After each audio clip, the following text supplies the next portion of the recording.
building, 25 stories, approximately 255 by 60 in dimensions.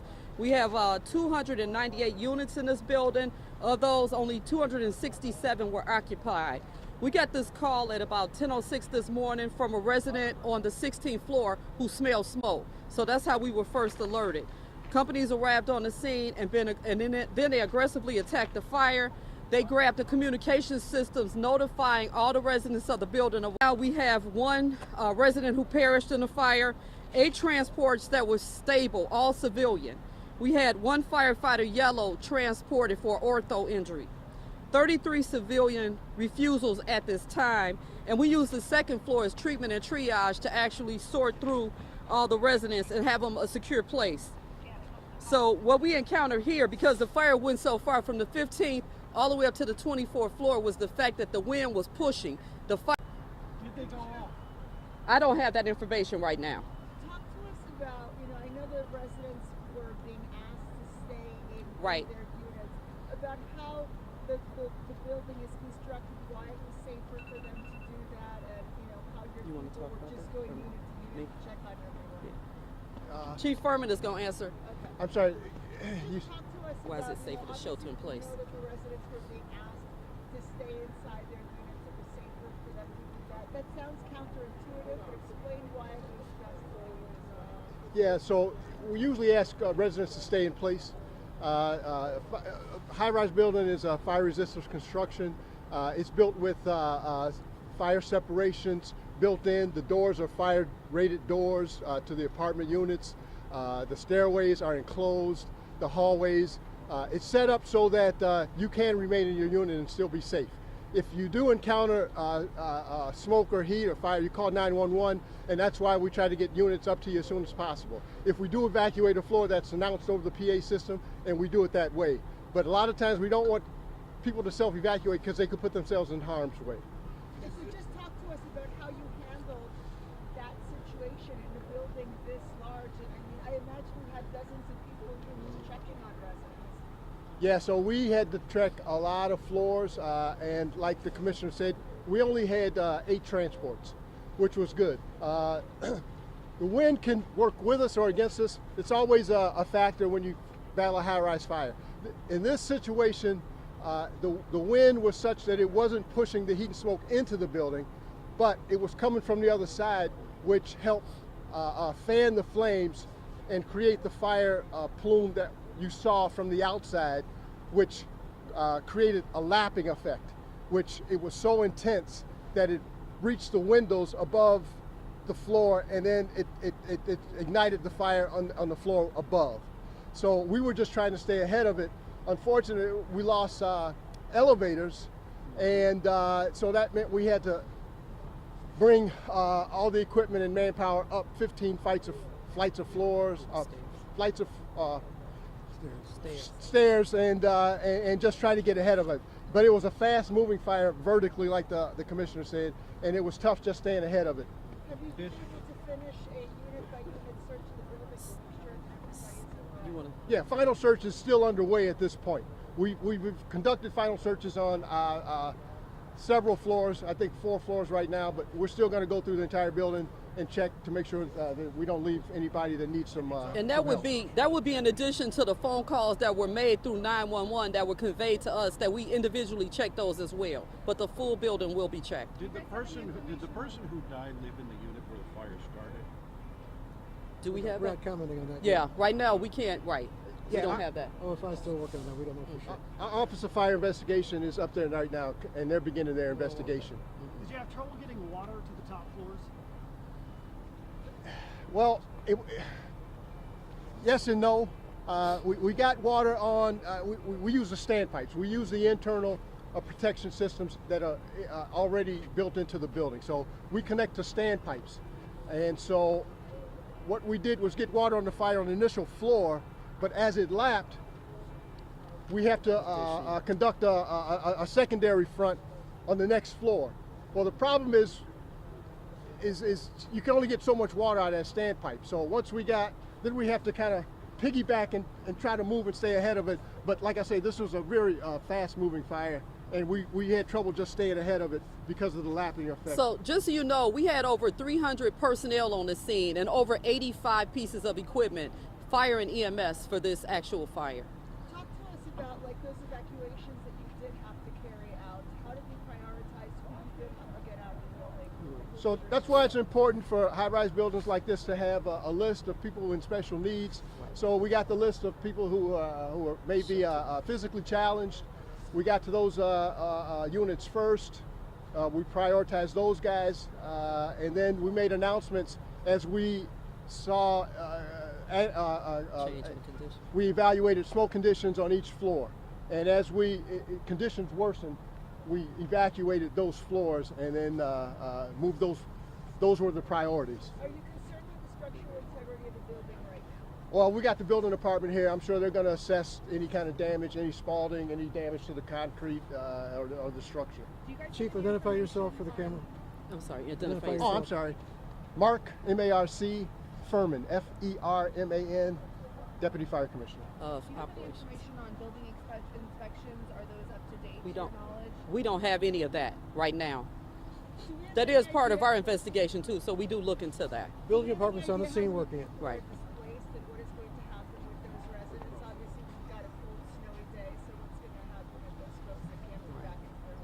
Yeah. So you have Well, building. the good thing is that it's OEMC automatically dispatches. They are a great partner when it comes to helping relocate and find housing. We get the Salvation Army involved, so hopefully we can find shelter for anybody that's displaced. But our OEMC reps are on the scene right now, and they're working with Salvation Army and housing right now. What do you do in a fire like this to make sure it doesn't go horizontal, that you can keep it vertical? Well, like I say, a lot depends on the wind condition. Our main thing is trying to get water on the fire as fast as possible. Water on the fire is the key, and it's always a challenge. Just once we lost the elevators, just moving manpower and equipment and trying to stay ahead of it. But this was a very fast-moving fire. This was a little unusual. We don't get them spreading this fast. Yeah. So can we expect to see any more evacuations happening here, or? Right now, we're still in our final search mode, so we'll tend to each resident that is displaced as needed. Plus the building department determines that as well. Yeah. Now, you did say that one of your firefighters was injured. Can you tell us what happened? And is he okay? Just an ortho injury. Minor. Right. Minor. Just minor. Can we, so looking left to, is that one unit per floor or are there multiple units per floor? I can't answer that. Right. I don't. Yeah, I'm not sure. Yeah. Yeah, we haven't gone up yet. And OFI is going to have to OFI is going to conduct an investigation, definitely. source or But we got to wait until we finish all our other operations before they can do that. Okay, thank you, people. Thank you. Do you know your first and last name? Already? Annette, I think Annette, that's it. last name Nance Holt, NANCE-HOLT, Fire Commissioner. Thank you. That's it.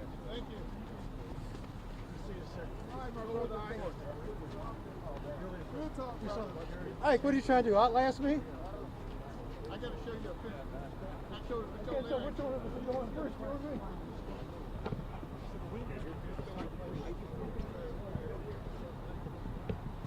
Not a great spot in front of the ring. Well, I'll tell you why. I'm turning this off.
just wait here.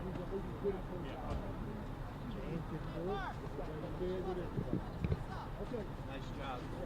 Thank you. You remember that? There's a Swago and suddenly you got in there. Start leading you. People put in a trap. You gotta start telling me about that. Yeah, I heard. Tell me about stuff you can't do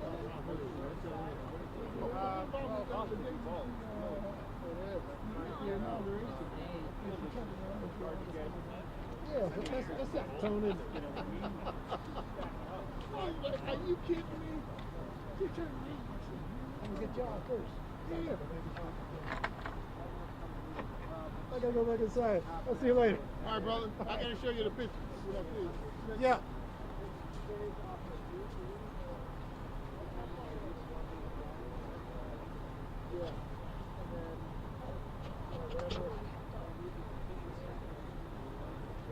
Mics are so big. They don't fit in there. Size doesn't matter, Jim. Fixate on It's for the people that have short arms.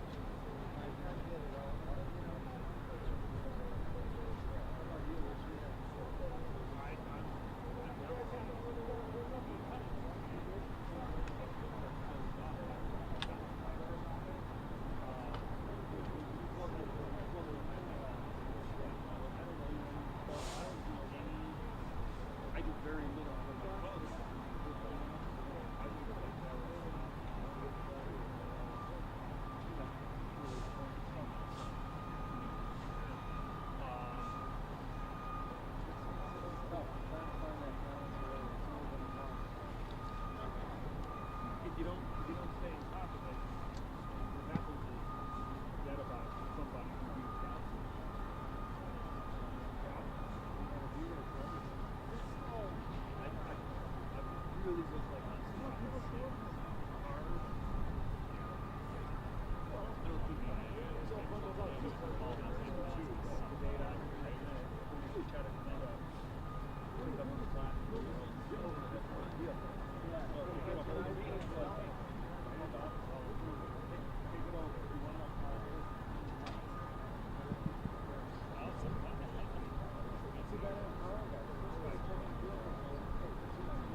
You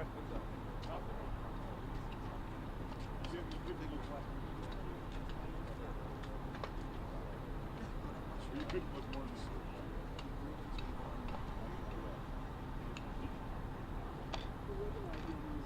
That's what I'm saying. I don't like everybody walking around like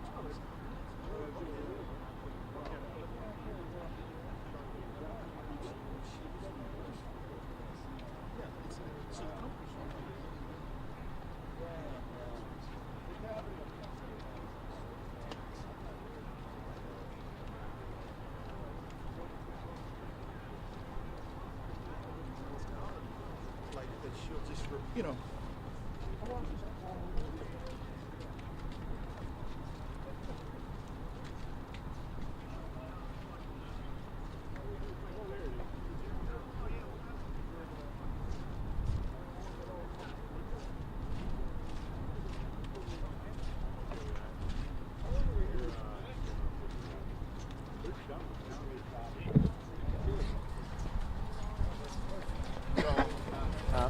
We're gonna warm up. We haven't been out there long, but are they done with sound and all that? I guess. Yeah, you said it was, that was probably the last one for the day. What did they say? They didn't say how it started.